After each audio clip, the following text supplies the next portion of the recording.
اللہ کا کہیں دعویٰ نہیں ہے کہ دنیا کے نظام کو ہم اس طرح انٹروین کریں گے کہ جس طرح ابراہ کے لیے ہم نے لشکر کو تباہ کیا، آندہ بھی جو خانہ کعبہ کی توہین کرے گا تو ہم ابابیلیں بھیجیں گے. نہیں آئیں گی بھائی. یزید پلید کے دور میں کعبہ شریف کی بے حرمتی ہوئی، کوئی ابابیل نہیں آئی. اس کے بعد عبد الملک بن مروان کے دور میں حجاج ابن یوسف نے چڑھائی کر دی مکہ شریف کے اوپر. اور یہ جو میں چیزیں بیان کر رہا ہوں یہ مسلم شریف میں لکھی ہوئی ہیں، مولانا شریف میں نہیں، صحیح مسلم شریف میں ہے. یزید کی چڑھائی بھی اور حجاج ابن یوسف کی بھی. عبداللہ ابن زبیر کی لاش کو لٹکا دیا گیا، وہاں پہ صحابی رسول کو شہید کیا گیا.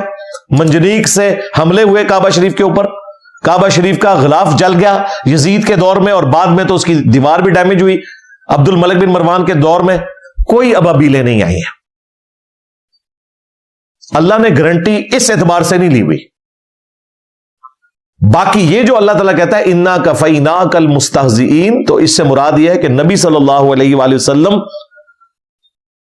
کو عروج ہی ملے گا چاہے کوئی کتنی بدنامی کرے.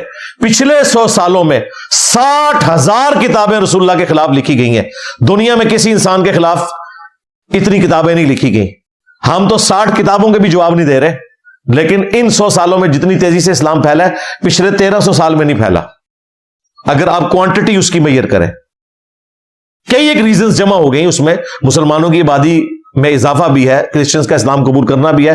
بہرحال اسلام پھیلا ہے بغیر کسی جنگ کے. تم نے بدنامی کی،